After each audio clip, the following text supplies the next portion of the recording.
요즘 정말 건설업계는 이 문제로 인해서 아주 시끌벅적합니다. 다들 불안감에 휩싸여 있는데요. 태영건설이 워크아웃을 신청하면서 다른 건설사는 어떠냐? 이렇게 불안감이 감돌고 있습니다. 연말연시 건설업계 전반적으로 드디어 올 게 왔다라는 분위기, 또 원래는 더 빨리 왔어야 했다, 이런 분위기가 정말 살벌하게 퍼져나가고 있습니다. 대형 건설사는 그래도 안전하다라고 이야기하는 분들이 간혹 있는데, 그렇게 말을 하면서도 자신이 없는지 말꼬리는 살짝 내려갑니다. 왜 그러냐? 대형 건설사도 최악의 시나리오가 현실화된다면 부실을 피하기 어렵기 때문입니다. 부동산 PF 부실을 언제까지 다음으로 계속 미룰 수만은 없기 때문이죠. 자, 미루다 보면 결국 이자만 더 늘어나고 부실의 규모는 더 커져서 이건 정말 감당이 안 되는 수준까지 올라갈 수 있습니다. 자, 정부도 PF 대출 만기 연장 대신 재구조화에 초점을 맞추면서 본격적인 구조조정의 가능성이 대두되고 있죠. 자, 그런데요 여러분, 이거 사실 21년부터 뻔히 보이는 부동산 PF 부실이었습니다. 그렇지 않습니까? 땅값이 천정부지로 치솟고 올라가는 그 땅을 서로 경쟁하듯이 더 비싸게, 내가 더 비싸게 이렇게 사다 보니까 당연히 분양하기가 어렵고 또 감당이 안 되는 수준까지 분양가가 올라가고, 그러다 보니까 부실이 더 늘어나고 커질 수밖에 없었던 것입니다. 지금 강남 땅만 하더라도요, 뭐 대한민국의 최고의 땅값이다, 최고로 분양이 잘 되는 곳이다 라고 하는 강남 땅임에도 불구하고 펜스만 쳐놓고 공사가 못 들어가는 곳을 가만히 보면 예상 분양가가 이거 정말 상상을 초월하는 분양가입니다. 이렇게 땅값을 올려놓은 뒤에 신축을 지어서 매매, 그러니까 이제 분양을 하려고 하니까 이게 여러분 이게 잘 되겠습니까? 이걸 단순하게 거품이다 라고 말을 할 수 없을 정도로 부풀어 오를 대로 올라서 설거지 거품인 것입니다. 자, 한국신용평가 자료를 보니까 시공능력평가 상위 16개 건설사 합산 PF 보증 규모가요, 이거 작년 9월 말 기준입니다. 그때 기준상 28조 3천억 원이라는 것이 보입니다. 자, 이 중에 PF 만기가 1년 이내 도래하는 대출의 비중이 60% 정도 수준인데 24년 봄부터는 그야말로 여기저기서 부실이 터질 수밖에 없습니다. 태영건설이 처음에 위기설이 나왔을 때 태영건설은 뭐 분양불도 남아있기 때문에 그렇게 위기가 아니다 라고 한 지가 얼마 지나지 않아 바로 워크아웃을 신청했습니다. 워크아웃이라는 게 부도가 났다라는 것은 아닙니다. 워크아웃이라는 것은 도산을 피하기 위해 채무자와 채권자가 해결 방법을 모색하는 행위를 보통 우리가 워크아웃이라고 합니다. 태영건설이 워크아웃을 신청하면서 채권단들은 이제 앞으로 건설사들에게 돈을 빌려주면 이거 돌려받기 힘들겠다라는 인식이 점점 커지고 있습니다. 그래서 앞으로는 금융사들은 건설사에 대한 대출 자제를 하거나 또는 금리를 아주 대폭 올릴 가능성이 높습니다. 금리를 많이 올린 다음에 그래도 이익이 나면 해라 라는 심리겠죠. 자, 정부는 태영건설 워크아웃을 신청하는 계기로 인해서 부동산 PF 사업장에 대해서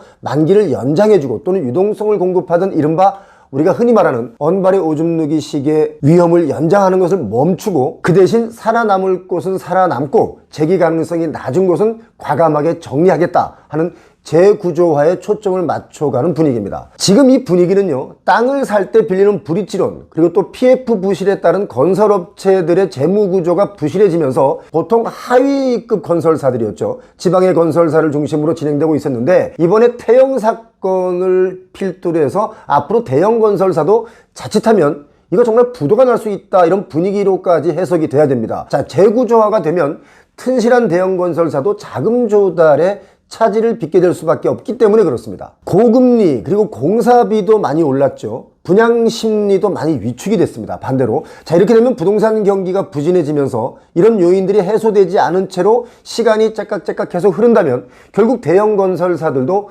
타격을 피하기 어렵다고 봅니다. 얼마나 위험하냐면 이걸 보니까 자기 자본 대비 PF 보증 규모가 50% 선을 넘은 곳이 많습니다. 이게 작년 9월 기준입니다. 롯데건설이 212.7%입니다. 그래서 롯데건설이 작년부터 계속 그런 얘기를 했었죠. 롯데가 위험하다, 이런 얘기 많이 나왔었습니다. 현대건설도 우리나라 1, 2등 기업 아니겠습니까? 현대건설도 121.9%입니다. HDC 현대산업개발이 77.9%, GS건설도 60%가 넘고요. KCC, 신세계, 지금 이런 건설사의 자기 자본 대비 PF 보증 비율이 50%가 넘습니다. 그래서 지금 너무나 위험하다라고 표현을 하고 있는 거죠. 자, 지금 태영건설의 경우 기업 재무구조 개선을 위해서 오너 일가가 최소 3천억 원 정도의 사재를 출연하겠다 이런 방안을 검토하고 있는데, 태영건설의 프로젝트 파이낸싱 PF 보증 채무가 보통 지금 잡고 있는 게 9조 1천억 원이 좀 넘는다고 합니다. 그중에 직접 채무가 1조 3천억 원 수준으로 집계가 됐는데, 이건 지금 장부상에 나와 있는 겁니다. 장부에 우리가 지금 아직까지 알지 못하는 것을 따지면 더 올라갈 수 있죠. 자, 보증 채무가 9조 1천억, 또 직접 채무가 1조 3천억. 보증 채무는요,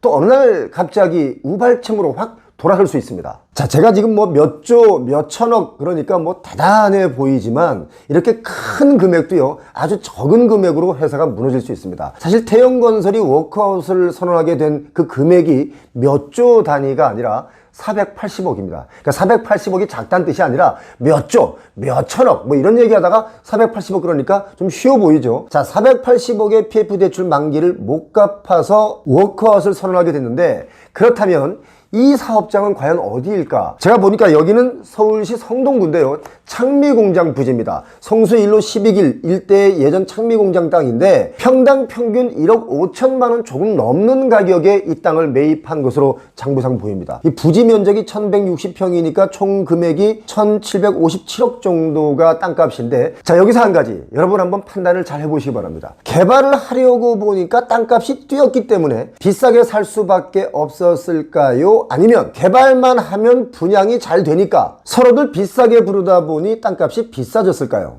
저는 개인적으로 후자라고 봅니다. 자, 아무튼 뭐 태영건설이 시공만 했으면 참 좋았을 텐데 시행을 하면 수익을 더 낼 수 있을 것 같았기 때문에 저 금액 중에 480억을 투자해서 시행사로서의 위치에도 있었습니다. 그 돈의 PF 만기가 12월 28일, 지난 23년 12월 28일 며칠 전이죠.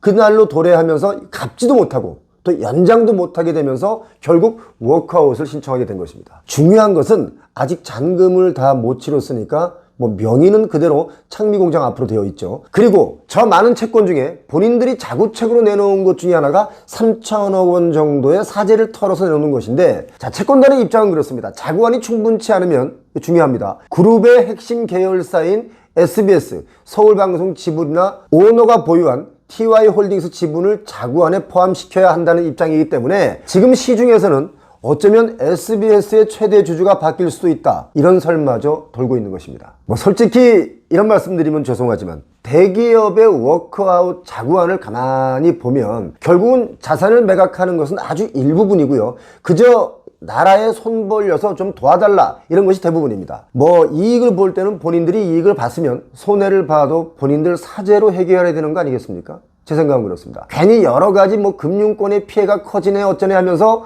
나라에 손 벌리는 것은 이제는 뭐 아주 흔한 일이 됐는데, 이제 앞으로는 이러지 않았으면 좋겠습니다. 나라가 도대체 어디까지 다 책임져 줘야 됩니까? 저는 개인적으로 그렇게 생각합니다. 태영이 이번에 어려움을 겪고 나면 제가 볼 땐 더 단단해지는 좋은 기업이 될 수도 있습니다. 돈이 된다고 해서 마구 달려들던 건설, 시행의 일들이 이제는 그렇게 마구 달려드는 시장이 아니라 정말 조심해서 진행이 되어야만 되는 일이다 라는 인식이 심어질 것 같습니다. 자, 이렇게 되면 어떤 긍정적인 효과가 시장에 발생하는지 아십니까? 무분별하게 땅을 마구 사들여서 무조건 지으면 분양이 된다가 아니기 때문에 땅값의 오름세도 꺾일 수 있습니다. 자, 그럼 뭡니까? 분양가가 지금보다는 좀 더 착해질 수 있다, 이겁니다. 사실 고분양가 논란이 일어나고 있는데요, 여러분 이 부분은 정말 여러분께서 꼭 아셔야 하는 아주 중요한 부분입니다. 그래야 당하지 않습니다. 기가 막힌 이야기를 제가 해드리겠습니다. 저희에게 여러 통의 제보가 오는 것 중에 하나를 아주 간단하게 소개를 드리자면, 이 제보는 건설업에 종사하는 시행사에 종사하는 임원이 아니면 제보할 수 없는 내용입니다. 그래서 여러분 잘 들어보시기 바랍니다. 반드시 본래 익명을 요구했는데요. 안녕하세요, 표용우TV 광팬입니다. 건설업에 근무 중이라서 더욱 공감을 하고 응원 드립니다. 지금 제보드리는 내용은 시행사의 비윤리적이고 비도덕적인 꼼수로 정말 심각한 상황입니다. 공정한 분양가 상한제 심의 기준에 맞추어 공정하게 가격이 책정이 안 되고 시행사의 공공기관 및 심사위원 작업에 의해 인근의 공공주택보다 과도하게 높은 분양가 상한제의 결과가 나와 면밀하게 조사가 필요하고, 산정된 분양가 상한제는 전면 재산정되어야 합니다. 제보 드립니다. 파주시 주택과 분양가 상한제 담당자를 말하는 것 같아요. 담당자님께도 분양가 상한제 관련하여 다음과 같이 당부의 말씀을 드렸으나 지켜지지 않고 시행사가 요구하는 금액으로 관철되었습니다. 행정감사가 필요하나 표용호TV와 같은 공정한 방송 언론이야말로 문제 해결이 가능하다고 판단됩니다. 이 얘기는 본인들이 분양가 상한제에 대해서 좀 제대로 적용을 해봐라 라고 이제 얘기를 했는데 이게 좀 안 먹히니까 저희 표용호TV에 제보를 한 것입니다. 얼마 전 분양한 운정자리 시그니처 84타입이 5억 3천만 원에 분양을 했는데 대지 지분이 63제곱미터입니다. 자, 그리고 힐스테이트 더 운정 84제곱미터 똑같습니다. 그런데 분양가가 8억 8천만 원입니다. 대지 지분은 55제곱미터입니다. 이해가 안 됩니다. 대지 지분도 더 적은데 분양 가격은 1.66배 비쌉니다. 층수와 건축비가 다르다 치더라도 이해가 안 됩니다. 힐스테이트 더 운정 오피스텔 분양받으신 분들은 오피스텔 대지 지분이 3평, 4평 수준이네요. 건축물은 감가상각되고 대지 지분이 적으면 담보대출 평가가 어떻게 되는 건가요? 자, 오피스텔은 공공주택 분양가 상한제를 높게 받기 위해서 희생된 건가요? 이렇게 물음표를 주면서 질문을 던졌는데요. 공공택지인 파주시 와동동의 더 운정 힐스테이트 주상복합의 공동주택 분양가 상한제 심의 시 시행사의 무리한 요청에 따른 높은 가격이 아닌 공정한 심의로 객관적이고 정확한 가격 산출이 되었는지 의구심이 듭니다. 운정 3지구는 합리적이며 적정한 가격, 전용 84제곱미터 기준으로 4억 후반에서 5억 초반대로 분양가 상한제 심의 완료로 분양을 하면서 운정 1, 2지구의 주상복합의 경우는 공공택지의 공동주택으로서의 형평성에 어긋나며 모순이라고 생각합니다 라고 제보를 줬는데요. 토지 가격 또한 주상복합 토지 매입가도 낮았으며, 그러니까 이쪽 땅이 더 쌌다 이거예요. 매입할 때 공동주택 지분도 적기 때문에 운정 3지구의 공동주택 분양가보다 높게 형성될 수가 없습니다 라고 제보를 줬습니다. 그리고 더 많은 메일의 내용이 있는데 이 내용을 다 여러분께 설명하려면 복잡하고 길기 때문에 생략하겠습니다. 자, 사실 이 이야기는 신문에 몇 번 났었던 고분양가 논란이 있었던 그것을 말하는 것 같은데, 자, 솔직히 고분양가 논란이 있는데 이 고분양가가 착한 분양가로 분양가가 좀 내려간다고 해도 솔직히 시행사 입장에서는 남는 장사입니다. 그런데도 부동산 급등 시기에 분양가를 올리던 말던 역시 다 분양을 받아주니까 아무렇지도 않게 고분양가로 책정해서 분양을 하는 것이다 라고 저희는 보고 있습니다. 판단은 여러분께서 하시기 바랍니다. 사실 이 고분양가를 좀 더 깊게 파헤치면 더 깜짝 놀랄 만한 일도 많이 있습니다. 자, 태형건설의 워크아웃이 자칫하면 이 더 큰 대형 건설사로도 이어질 수 있다, 이렇게 커다란 회오리 앞에 놓여있는 게 지금의 부동산 현실입니다. 부동산 거품이 일던 2020년, 21년 이때 땅에 베팅했던 많은 시행사들이 이제는 급매라고 하면서 땅을 다시 내놓고 있지 않습니까? 이렇게 다시 내놓고 있지만 결국 가만히 보면 자기들이 살 때의 가격에 이자 비용을 얹고 거기다가 살짝 자기들의 이익분까지 또 얹어서 이걸 급매라고 내놓고 있습니다. 이런 걸 두고 또 다른 시행사들은 이렇게 얘기합니다. 아이고, 그게 무슨 급매입니까? 이게 책임전가지. 제가 볼 때는 책임전가라는 말이 맞는 거 아닐까 생각이 듭니다. 자, 급변하는 부동산 시장 24년은 좀 더 가팔라지고 있다는 것을 여러분께 알려드리면서 태형건설이 이 위기를 잘 이겨내길 바라봅니다. 여러분 중에 혹시 집을 팔려고 내놓으신 분들 계신가요? 아이들의 학교나 또는 직장 문제로 이사를 하려고 하시는 분들조차 지금 집이 팔리지 않습니다. 그래서 휴업이나 폐업을 하는 공인중개사 사무소가 요즘 급증하고 있는데요. 최근 2달여 동안 주택거래량이 다시 감소하기 시작한 가운데 전세거래마저도 줄어들었기 때문에 공인중개사분들의 영업이 정말 힘들어진 겁니다. 한국공인중개사협회 자료를 보니까 2023년 1월부터 11월까지 전국 공인중개사무소 휴폐업 건수가 총 1만 4,200곳이 넘었습니다. 2022년에 부동산 중개소가 휴폐업하는 곳이 한 1만 1,000건이 조금 넘었었는데요. 27% 정도가 증가한 겁니다. 부동산 중개소가 휴업이나 폐업을 하는 시기가 겨울인 연말에 더 늘어나는 경향이 있는데 12월 달치의 집계가 이루어지면 휴폐업 건수는 더 늘어날 수가 있습니다. 제가 어느 날 강남구 도곡동을 지나가는데 어떤 공인중개사분께서 제 팔을 붙잡고 요즘 정말 거래가 안 됩니다. 굶어 죽겠어요. 6개월 동안 단 한 건의 전세 거래만 중개를 했어요. 언제쯤 우리 부동산 경기가 좋아질까요? 이렇게 하소연 겸 제게 묻는 것이었습니다. 그래서 제가 그랬습니다. 선생님, 부동산 가격이 좀 내려가거나 소득이 갑자기 막 늘어나서 부동산이 저점이다, 이런 저점 인식이 생기면 다시 거래가 활성화될 겁니다. 힘내세요. 이렇게 말씀드렸더니 그분이 그러는 거예요. 21년에 번 돈으로 22년, 23년을 버티고 이제는 더는 못 버티겠어요 라고 하셨습니다. 이게 지금 부동산 중개사 하시는 분들의 솔직한 속마음일 겁니다. 매도자 입장에서는 이전에 형성됐던 최고가가 머리에 맴도는 가격인데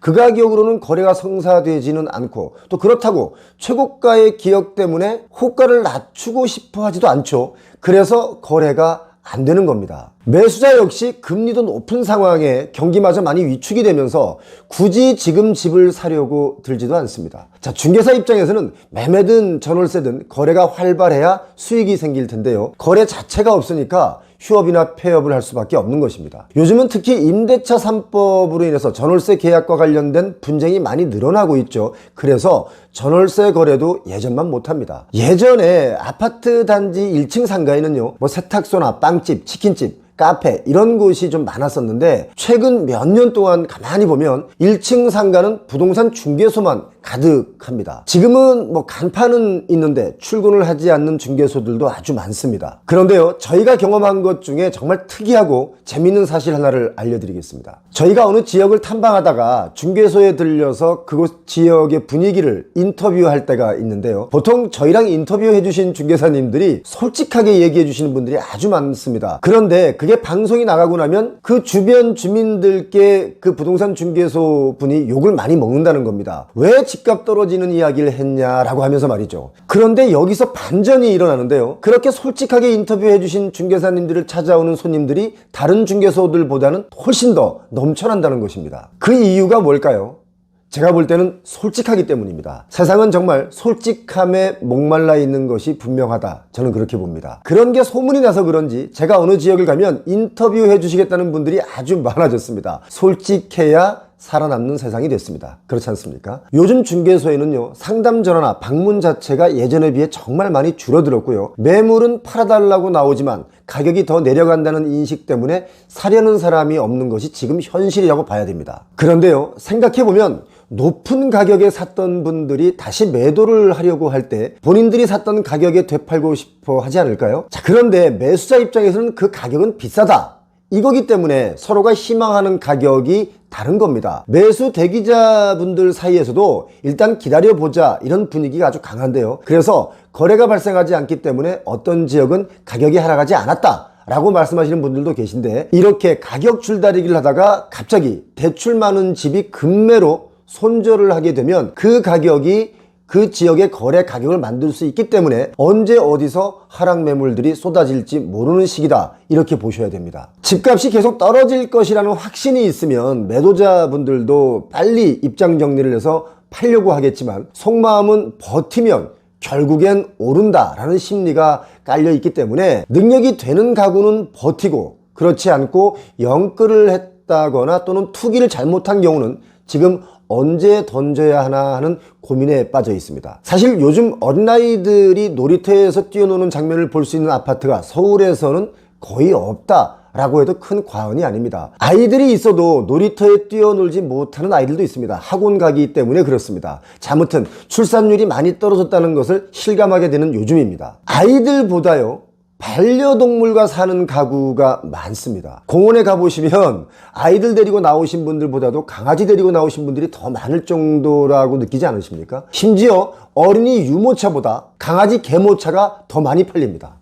허허 참. 국내 어느 한 오픈마켓에서 조사한 결과를 보니까 반려동물용 유모차 판매량은 유아용 유모차를 추격을 해오다가 올해 처음으로 개모차가 유모차 판매를 추월했습니다. 개팔자가 상팔자라는 옛말이 이제야 그 빛을 발하는 시대가 된 거 아닌가, 그런 생각이 듭니다. 개나 고양이 등 반려동물과 사는 가구는 지난해 600만 가구로 전체 25%를 넘어섰습니다. 애엄마는 줄어들고 있는데 개엄마, 개아빠는 늘어나고 있는 이 추세. 사람 치료비보다 강아지 치료비가 비싸서 동물병원은 1층에 있는데 사람 병원은 2, 3층에 있는 이 현실. 여자친구가 자기네 강아지 옷은 많이 사면서 남친인 내 옷은 안 사주는 이 현실. 복날 아빠 삼계탕은 안 끓여주면서 강아지 보양식으로 삼계탕을 끓여주는 엄마를 빤히 쳐다보는 아빠의 얼굴이 슬픈 이 현실. 가구당 한 가구꼴로 계속 반려동물 가족들과 사는 분들이 늘어나고 있는데, 반대로 저출생은 속도가 가속화되면서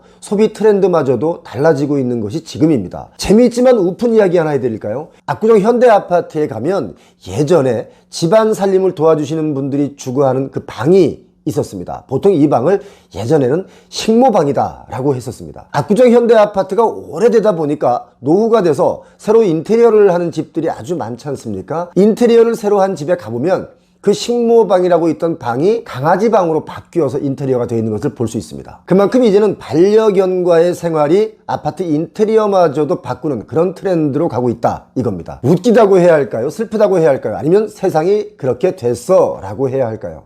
자, 공인중개소가 문 닫기보다 부동산이 안정이 와서 영업이 잘 됐으면 하는 바람을 가져봅니다. 어느 날 저희 표용호TV 채널의 PD가 저에게 이런 말을 했습니다. 휴대폰이 우리들 말을 엿듣는 것 같습니다. 뭐? 진짜? 아니 그걸 어떻게 알지? 우리가 대화를 나누고 그 다음날이 되면 대화 나눈 그 내용에 맞춰서 휴대폰에서 자꾸 뭔가를 추천해주고 알려줍니다. 분명히 검색을 하지 않았는데 우리가 하는 말만 듣고 얘가 정보를 줍니다. 무섭지 않습니까? 이렇게 얘기하는 거였습니다. 진짜일까?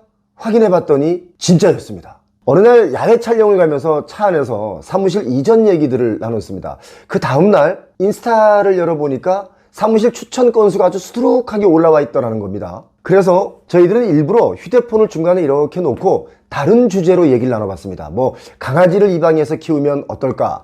또 어떤 강아지가 같이 살면 좋을까? 뭐 그런 이야기를 일부러 막 나눠봤습니다. 역시 그 다음날 강아지 관련 추천 영상이 많이 떴습니다. 여러분도 테스트를 한번 해보시기 바랍니다. 전화기가 사용자들의 대화를 엿듣고 또 엿들은 내용을 어디론가 전송을 하고 이렇게 보내진 데이터는 표적 광고를 만들어서 마케터들에게 전송되기 때문에 그들이 다시 또 내 스마트폰에 광고를 보내오는 이런 신기한 현상이 지금 우리가 겪고 있는 이 스마트 세상입니다. 이런 명제를 여러분 어떻게 생각하세요? AI는 인간을 지배할 수 없다. 또는 AI는 인간의 생활을 지배할 수 있다. 여러분은 어떻다고 생각하십니까? 댓글 좀 올려주시기 바랍니다. 많은 것이 편리해진 이 스마트한 세상, 사실 비행기 탈 때도요 종이로 된 탑승권 이제 안 씁니다. 스마트폰으로 탑승권을 받아서 탁 대면 탈 수 있습니다. 또 국내선 이용 시에는 주민등록증을 지참할 필요도 없죠. 지문인식, 얼굴인식으로 신분증을 대신합니다. 그런데요, 이런 편리함 속에 어느새 우리들의 생계가 달린 일자리가 위태로워진 것은 이미 오래전 얘기입니다. 이제는 없어지는 일자리의 속도가 정말 빨라졌습니다. 산업 전반에 걸쳐 시스템의 근간이 뿌리채 바뀌는 그야말로 대전환의 시대에 접어들었다. 그렇게 봐야 되겠죠. 사람 대신 일을 더 잘하는 기술들이 개발되면서 기존의 인력의 필요성이 크게 줄어들었습니다. 그래서 대량 해고들이 막 터져 나오기 시작하죠. 대량 해고가 가시화되고 있는데 대표적인 곳이 자동차 공장입니다. 내연차에서 전기차로의 전환이 빠르게 진행이 되면서 사람들의 일자리가 정말 대량으로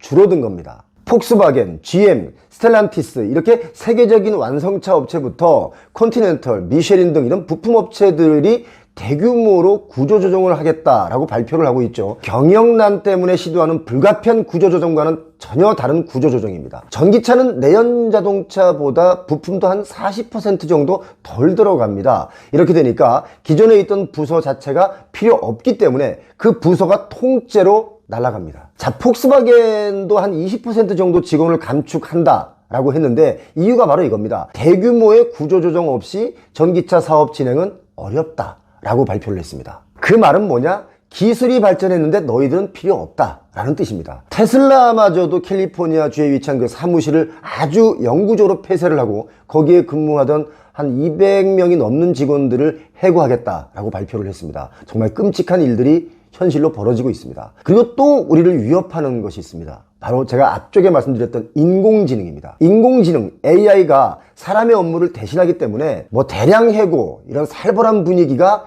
이제 정말 본격적으로 시작이 되고 있다, 이렇게 보시면 됩니다. 구글의 경우도 최근 한 3만 명 정도의 직원들을 내보내겠다라고 했는데 이런 게 인공지능 때문입니다. 자, 구글이 생성형 AI를 광고 플랫폼에 탑재를 탁 하면서 광고 제작 효율이 아주 좋아졌습니다. 사람이 작성했던 광고 문구, 뭐 보고서 내용, 뭐 이런 일들을 AI가 대신하면서 사람이 일하는 게 확연히 줄어들게 된다 이거죠. 일자리라는 것은 단순히 먹고 사는 문제다의 의미도 있지만 일자리를 만들고 고용 창출을 통해서 소득의 분배가 이루어지게 되지 않습니까? 자연스럽게 소득의 분배가 이루어지면서 빈부의 불균형을 조금이나마 해소하는데 사람의 일자리는 아주 중요한 의미를 가진다고 봐야 됩니다. 기술의 발달이 이런 빈부의 불균형을 더 확대시킬 수 있다라고 저는 보고 있습니다. 자, 중국의 경우는요, 매해 청년 실업률을 공개를 했는데 실업률 공개를 이제는 안 합니다.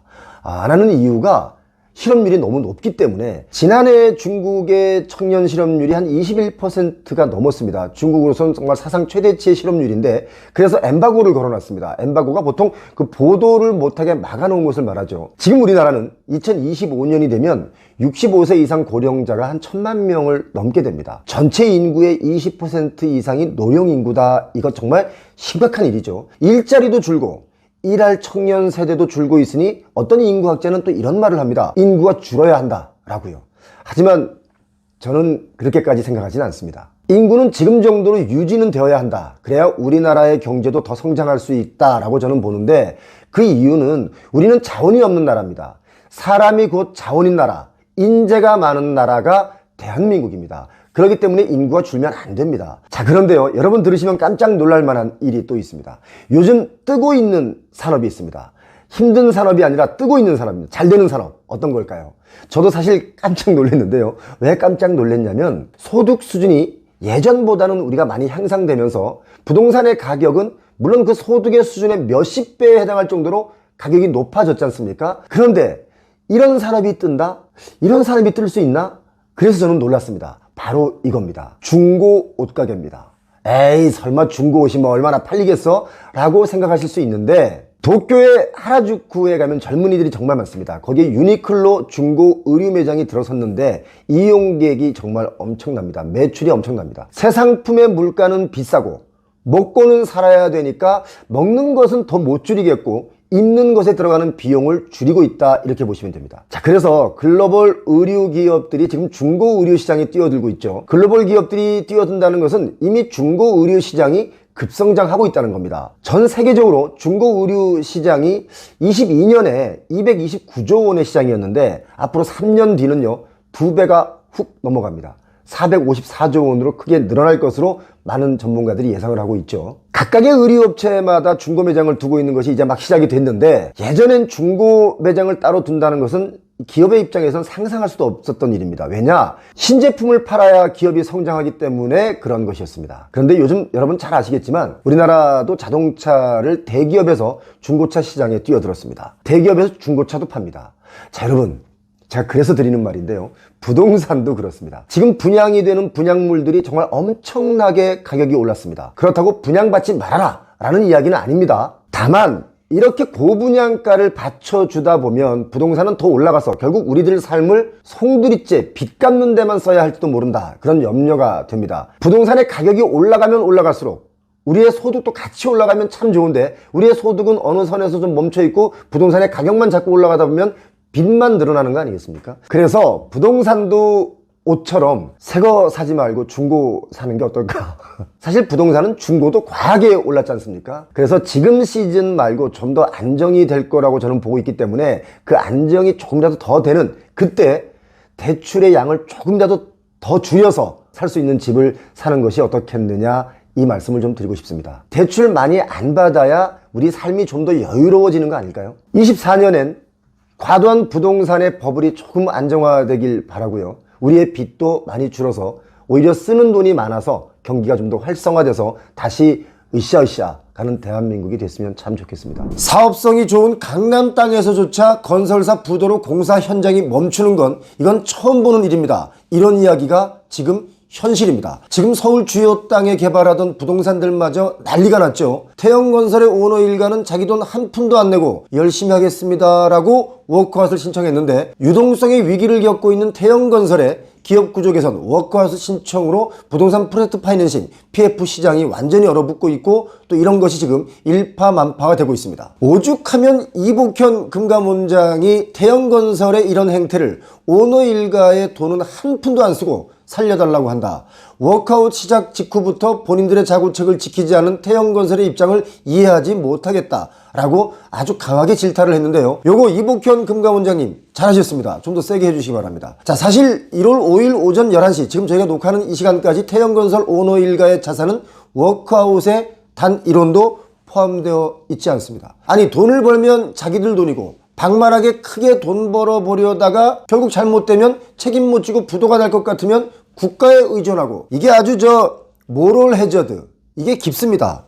정말 깊습니다. 이런 상황에 또 한 가지 특이한 것은요, 태영건설의 주가가 빠지지 않고 있다. 이게 참 아이러니한 시장입니다. 왜 이렇게 안 빠지는지 아십니까? 어차피 나라에서 구해준다. 왜? 수분양자들과 하청업체가 피해를 보기 때문에 태영건설의 워크아웃을 살려준다.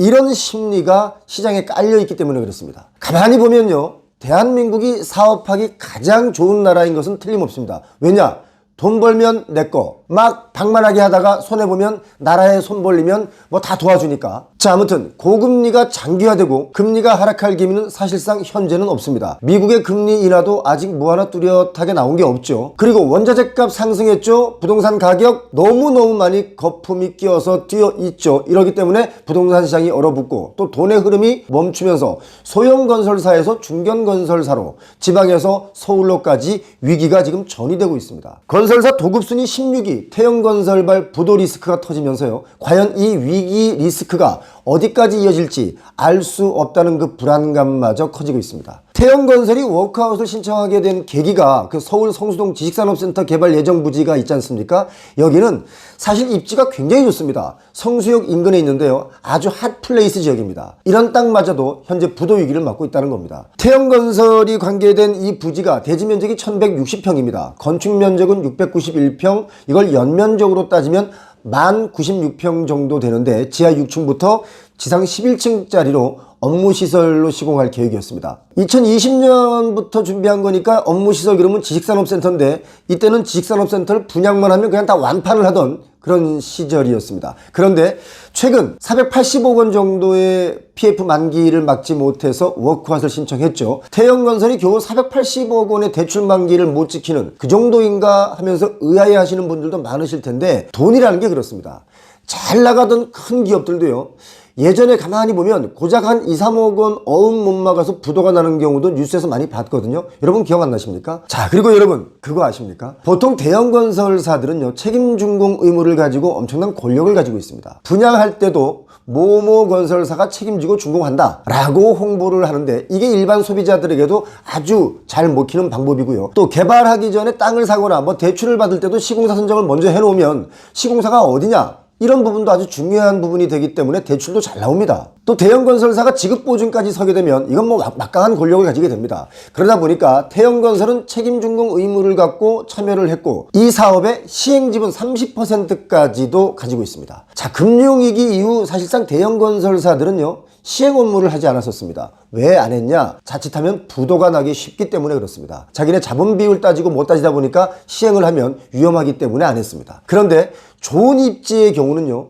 땅을 확보하기가 시공사 입장에서 어려우니까 시행사에서 확보한 땅에 시공사들도 책임 준공뿐만 아니라 지분도 갖게 되는 그런 형국이 생긴 겁니다. 사실 태영뿐만 아니라 현대건설 같은 것도 이렇게 지분을 갖고 있는 곳이 아주 많습니다. 시공만 하는 게 아니라 지분도 갖고 있습니다. 보통 시행사는 좀 뭔가 열악합니다. 큰 돈을 움직이기도 하지만 신용적인 측면에서는 많이 열악하죠. 그렇기 때문에 대형 건설사가 대출 보증을 해주면서 또 지분도 갖게 되죠. 자, 시공사는 시공만 하는 게 아니라 여러 가지 이익이 나니까 이런 일들도 태영건설처럼 지금 생기는 겁니다. 사실 성수동에 태영건설이 참여했던 땅을 가보시면 잘 아시겠지만요, 불황에서는 열애지역이다 라고 해도 과언이 아닐 정도로 아주 핫한 위치입니다. 시행사들이 노리는 땅이 바로 이 성수동 이 지역이 1번 땅입니다. 1등 땅입니다. 그런데도 태영이 여기서 워크아웃이 걸린 겁니다. 이 땅을 보니까 2020년 말에 샀는데요,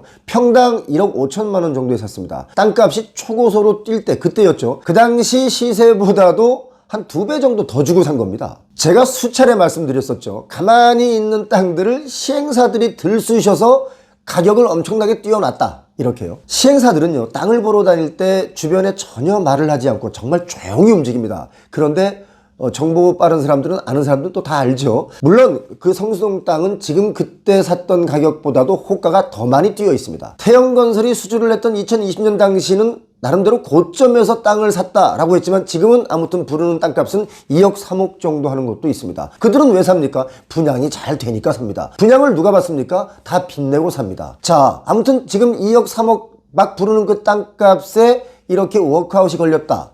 이건 뭡니까? 땅값이 거품이란 게 드러난 겁니다. 그렇지 않습니까? 서울 강남, 성수, 이른바 핫플 지역이라서 수익성이 높은 개발 사업지까지 지금 중단되고 있습니다. 이런 것이요, 정말 서울 여러 군데 알짜부지에서도 상황은 마찬가지입니다. 여러분 이거 기억하십시오.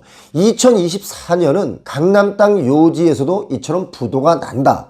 이거 여러분 꼭 기억하시기 바랍니다. 24년 부동산이 정말 위험한 것입니다. 자, 서울 서초구 방배동, 여기 베스트 입지 중에 베스트입니다. 주상복합 아파트를 짓는데요, 방배 신일 해피트리라는 곳인데 작년 6월 시공사인 신일건설이 법정관리에 들어서면서 공사가 중단됐습니다. 자, 서울 서초구 방배동 땅이 중단됐다고? 다들 놀랐습니다. 당시 공정의 한 45% 수준까지 진행이 됐는데 PF 대출 연장이 실패해서 약 362평 규모의 땅과 공사 중인 이 건물이 공매로 그냥 나왔습니다. 제가 저희 채널에서 이 땅을 직접 보여드린 적이 있었죠. 여기 정말 입지 깡패입니다. 지하철 4호선, 7호선 이수역에서 걸어서 2분 거리, 더블 역세권입니다. 공매로 나온 이 땅이 세상에나 이게 6차례 유찰이 되면서, 이 정도 땅이 6차례 유찰되면서요, 땅값이 617억 원에서 364억 원으로 그야말로 반토막이 났습니다. 사업성이 좋은 강남구 서초구 방배동 인근에서 건설사 부도로 공사 현장이 멈춘 건 저는 처음 보는 일입니다. 자금 경색, 미분양 급증 등 건설 경기 침체가 지속되고 있기 때문에 시공권을 포기하거나 정비사업 계획을 취소하는 건설사들도 아주 많이 늘어나고 있죠. 그래서 재개발 재건축도 지금 힘듭니다. 서울도 재개발 재건축이 어려운데요, 지방의 경우는 지난해 말이죠, 울산 동구에 주상복합 아파트 개발 사업을 진행하던 대우건설이 시공권을 포기했습니다. 내려놨습니다. 공사 미수금 예상액이 최소한 1,000억 원 정도에 달할 것이란 추산이 나오는데 연대보증을 섰던 후순위 불이치론 440억 원을 자체 자금으로 상환하고 해당 사업에서 철수했습니다.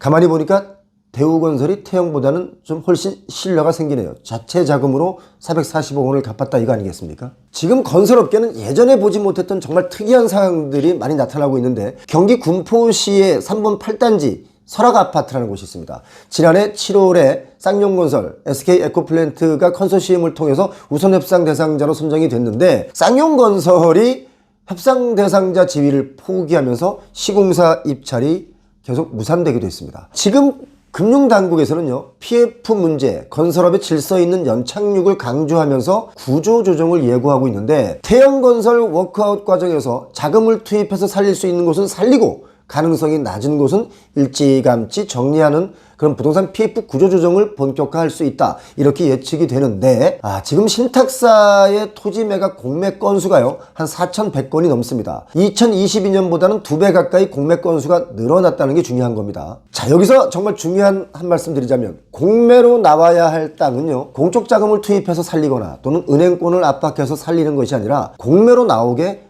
그냥 둬야 됩니다. 공매로 싸게 다시 사들인 주체들이 이걸 개발해서 분양을 하면 그나마 분양가 좀 내려갑니다. 그렇지 않습니까? 언제까지 비싼 분양가를 우리 소비자들이 빚을 수억씩 져가면서 받아줘야 되겠습니까? 소비자가 빚더미에 앉아가며 고통받아야만 유지되는 부동산 시장이라면 이거 정말 깨끗이 포기하는 게 낫다 라고 저는 봅니다. 관계당국에서는 부동산 PF 부실 옥석을 가린다고 하는데, 제가 볼 때는 지금 상황은 거의 대다수가 석입니다. 석. 어떤 분들은 또 이런 얘기를 하시는 분들이 있죠. 미분양 주택을 주택수에서 제외시켜 준다거나 세금 감면 등을 통해서 미분양을 해소할 수 있도록 해야 개발 사업성을 높이기 위해서 용적률, 인허가 기준을 완화해 주는 것도 고민해야 된다, 이런 얘기 하시는 분들이 있는데, 제가 볼 땐 이거 정신 나간 소리입니다. 왜냐? 당장의 미시적인 관점의 이야기라고 저는 봅니다. 거시적인 측면에서 보자면 그렇게 해서 풀어주면 거품만 잔뜩 끼어서 해결하기 점점 어려워집니다. 해결하는 것을 우리 후세에 전가시키는 꼴밖에 되지 않는다 라고 저는 봅니다. 자, 태형건설의 자구책, 현재까지는 본인들 돈이 단 1원도 나온 상태가 아닙니다. 열심히 하겠다, 이게 자구 아닌데 나라를 우습게 보는 것도 분수가 있다, 이런 말씀드립니다. 오늘 표영우TV, 건설업계가 많이 어려워졌고 지금 부도가 많이 나고 있는데 자구책을 내놓는 것은 없고 그냥 열심히 할 테니 살려달라, 이건 정말 열받게 하는 소리가 아닌가 싶습니다.